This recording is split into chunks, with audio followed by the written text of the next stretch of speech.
A dinner party thrown while I was pregnant was meant to convince my friends I was still me, but I learned something more.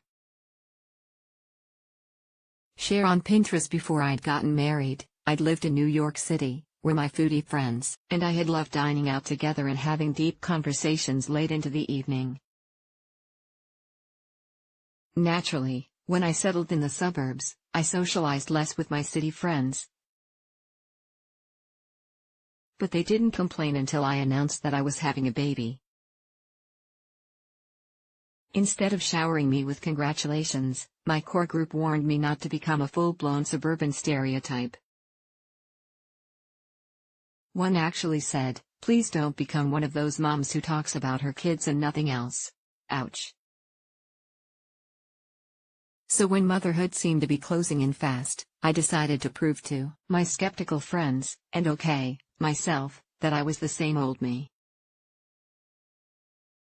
How? By throwing an elaborate dinner party for my 3 closest pals and their significant others. No baby on the way could keep me from cooking 6 dishes from scratch, hosting dinner for 8 and showing everyone how much fun I still was. The dinner party, and what I must say was 7 months pregnant, all belly, squatting to check on the salmon in the broiler and reaching on tiptoe for serving platters above the refrigerator. My friends kept asking to help, but I kept shooing them away. The end result was a delicious meal that I haven't replicated since, several years and 2 children later, but I was too busy to enjoy myself. I often think about that night when I'm spending quality time with my children but my mind is elsewhere. They want me to play dress up or read them a favorite book again. I'm thinking about starting dinner or writing an article that's due tomorrow. But instead of rushing off and spoiling the fun, I remind myself to slow down and savor the moment. The night of my dinner party was the last time that all 8 friends got together for an entire year. I was sleep deprived, adjusting to life with a newborn. Others were preoccupied with the novelty of being engaged, planning weddings. I've often regretted not taking time to enjoy their company the night of the dinner, instead focusing my energy on the meal. Fortunately, that experience changed my perspective about spending quality time with important people. And no one is more important than my children. I've realized that there's no finish line for motherhood like there is for a dinner party, and if I'm always running around to get things done efficiently when my kids are underfoot, I'll miss out on the whimsical moments that make motherhood worthwhile. During my dinner party, I heard chuckles coming from the living room while I juggled dishes in the kitchen, but I chose to skip the fun.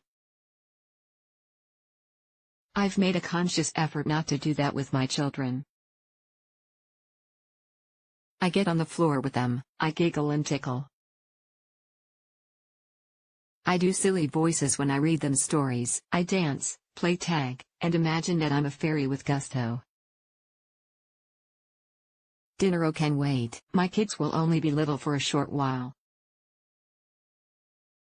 In the moment, I do my best to focus my attention on my son and daughter. But motherhood hasn't turned me into a single-minded drone who only wants to talk about baby milestones, potty training troubles, and parenting techniques, as my not-too-tactful friend predicted years ago. Being a mom hasn't changed my desire to meet my oldest, dearest friends for dinner and meaningful conversation. Rather, it's inspired me to connect my children to my past. The connections I want to keep even though it's sometimes tricky to lug 2 youngsters into the city, especially when there were diaper bags and nursing cover-ups to contend with. I've made a point to see my old friends often enough for my children to love them as much as some of their relatives. Everybody wins. I don't miss out on established friendships, my children bask in the attention of special adults, and my friends get to know them as individuals instead of just some abstract idea of children. In a few years, my kids will want to know what I was like before I became a mom, and my old friends are exactly the ones whom I want answering those prying questions. If I'd fully succumbed to suburban life and lost touch with my pals, none of this would be possible. But I do surrender, unapologetically, to certain aspects of my friend's skeptical view of motherhood. I've found myself naturally gravitating toward my children's changing interests, which means that I've gushed over finger painting, Disney princesses, Taylor Swift songs, and more. But my relationship with my son and daughter shouldn't all be about their interests. So we read classic picture books that were my favorites in the 1970s. We play games that have fallen out of favor, now that Candy Crush has outpaced Red Rover. And we've cooked together since my children were babies, because it's one of my passions. And because I want them to be able to prepare elaborate dinner parties for their own friends one day, should the mood strike. When I've had a particularly trying day, with tears and timeouts and toys strewn everywhere, and I finally get everyone to bed, I feel drained yet satisfied, knowing that I'm giving my children everything that I've got without compromising my own identity, and they're thriving. It's a little reminiscent of the way that I felt at the end of my long-ago dinner party. After my friends had left and I was stuffed from the meal and had a kitchen full of dirty dishes,